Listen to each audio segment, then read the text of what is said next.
We'll be back at the bottom of the hour. The O'Reilly Factor from Houston is next. Coming up, more on Powell's Mideast mission.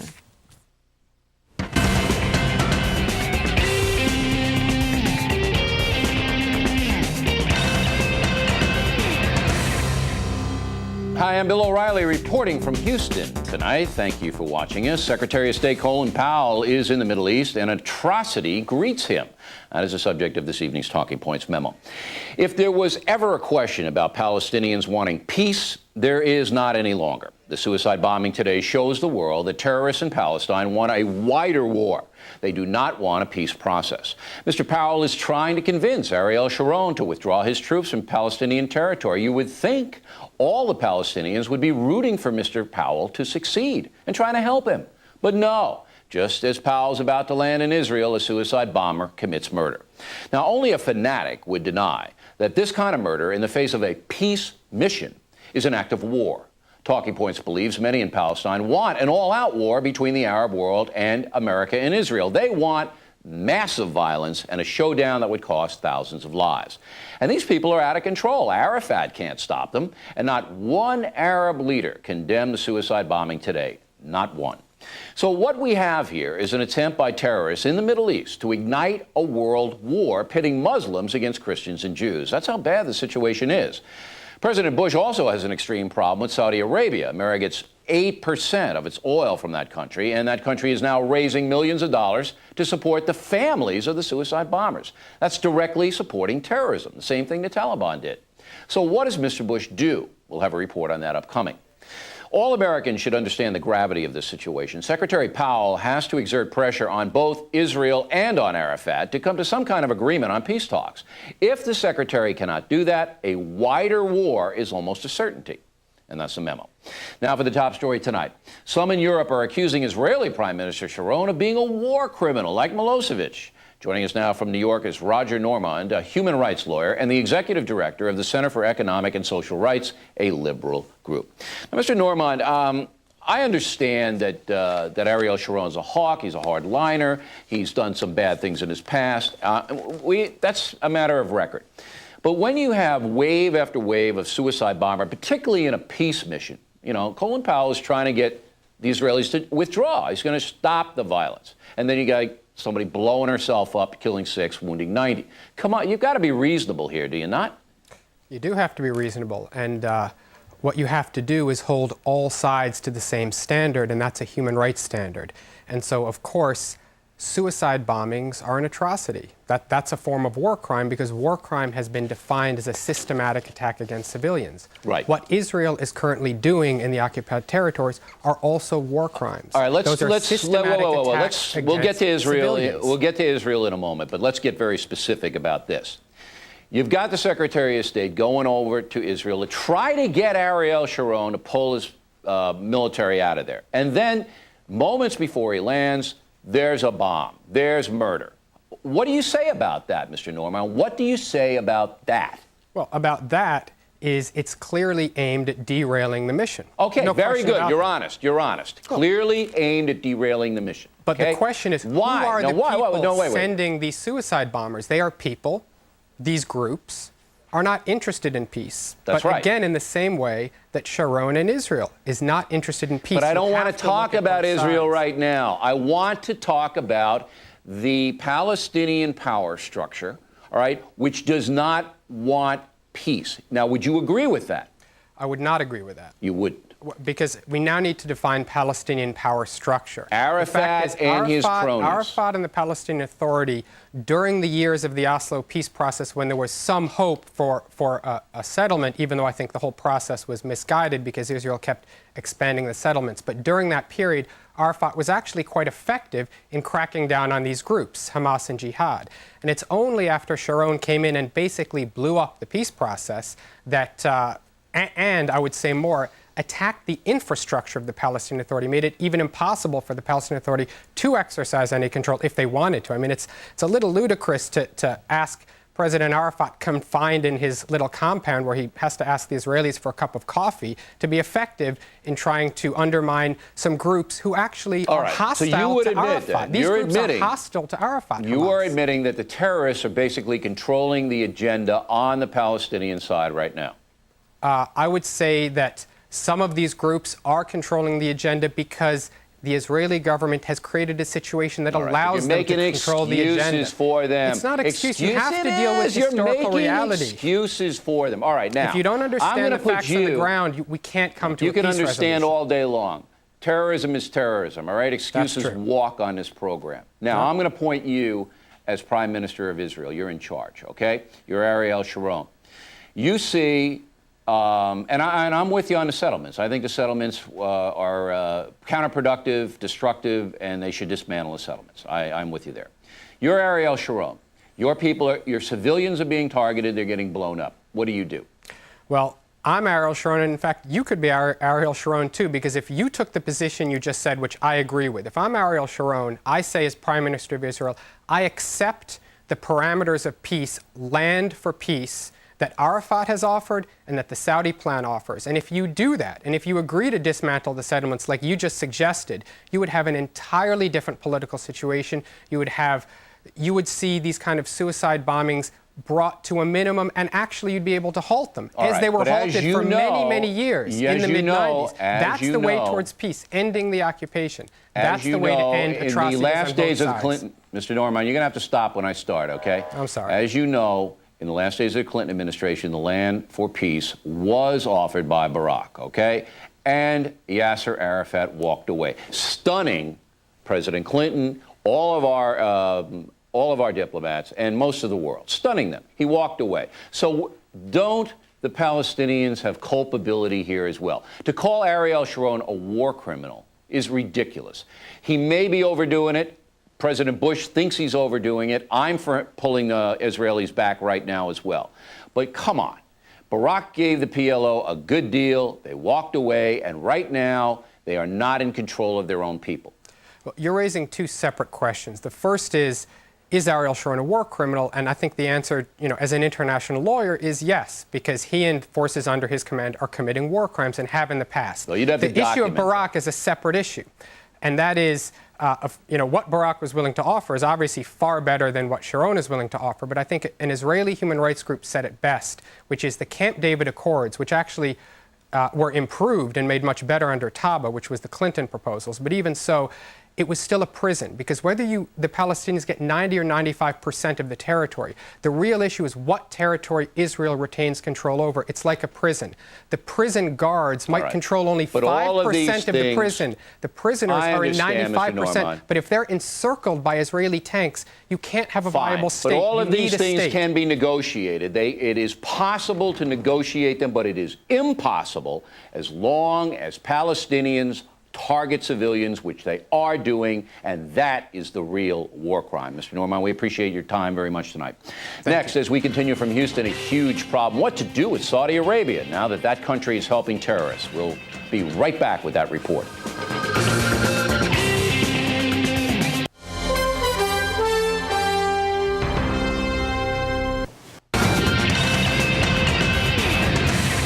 The Unresolved Problem segment tonight, what to do about Saudi Arabia. America needs that country because we get 8% of our oil from it. But take a look at this.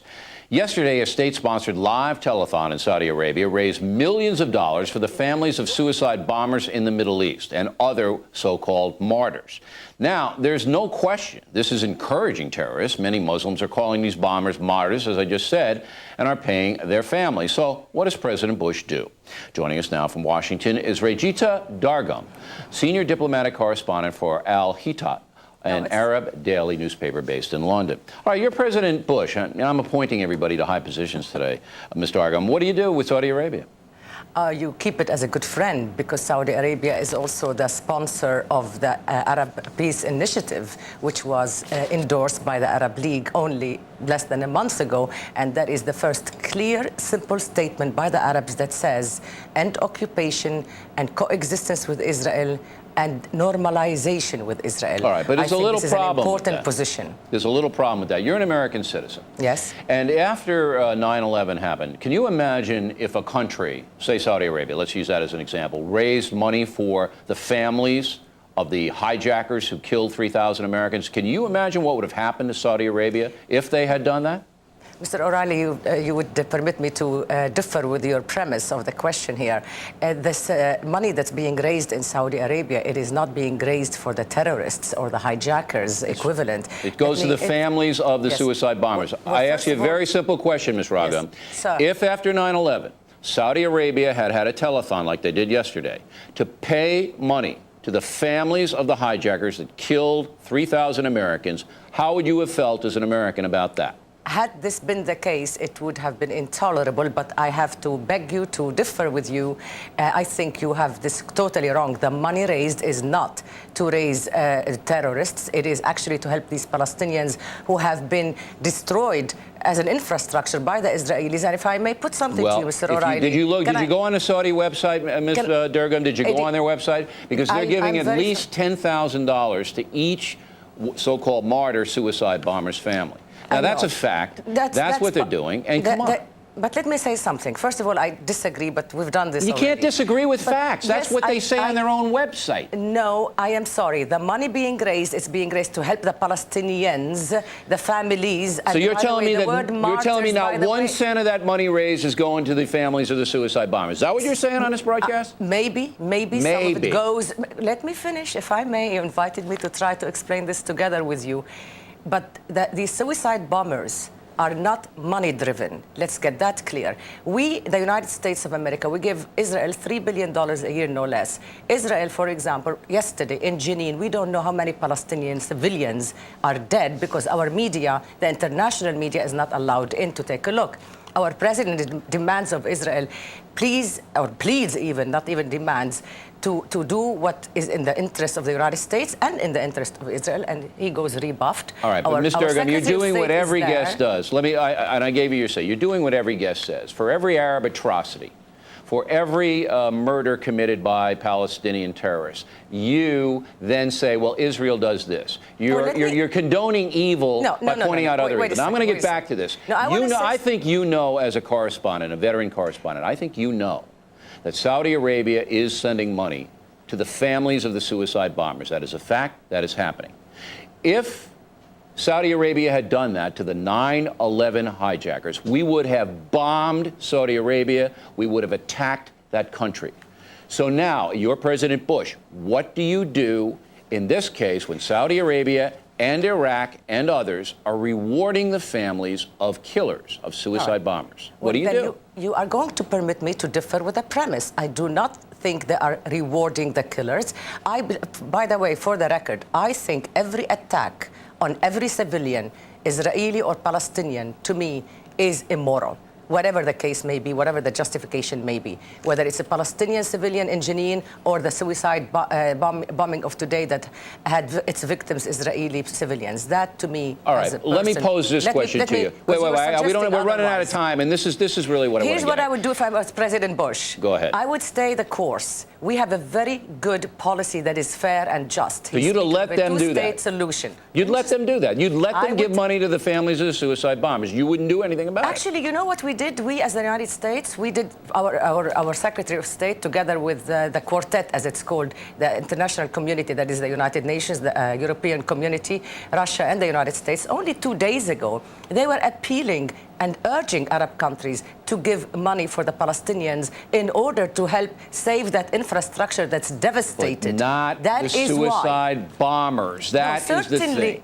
And certainly, if this money had been going, let me just get this clear, if there had been a fund that is going to support and encourage suicide bombing, I would consider that an act that deserves a reaction. What reaction? I would be against it. What reaction? If this is proven, if there is a country... Okay, if it's proven, what reaction? Then the administration, the president, will have to deliver a stern image and a stern message. What? A stern message? You should yell at him then. Well, listen, he's been yelling at Sharon, and he's not listening to him. Well, and I again, think we're back in Israel doing bad stuff. And it is important for our national interest to really stay the course. We have good strategic objectives. We're getting lost in the tactics. I think Powell should be empowered by a mandate by the president to say, go and pressure both parties. Well, Be that's what he tough was on done. both. And as soon as he lands, the Palestinians blow up 6 people and hurt 90. Well, also So here you yesterday go. we had Jenin. We had a massacre in All right, Jenin. now we're that back in not Israel reporting. again. All right. We have to. We can't be You only in one place. No, Mr. Ergum, you have to be can't in both justify places. evil with evil. It's got to Well, yes, stop somewhere. Indeed, and that is what we have to say to both parties. Absolutely. And I'm agreeing, but you want me not I to haven't, speak not about the one Israelis Arab at leader, all. Mr. Ergum, not one Arab leader condemned that That bombing is not today. true. That's disgraceful. That is not true. That is not true. Look That on is the not true. wire, not one. Directly I'm ahead. sorry, We thank you're you. wrong. All right. Thank you. Well, I'm wrong all the time. Directly ahead. We will talk with one of the jurors that convicted flamboyant Congressman James Traficant. And later on this broadcast from Houston, one of the prosecutors who put Andrea Yates in jail for life. As we continue from Texas.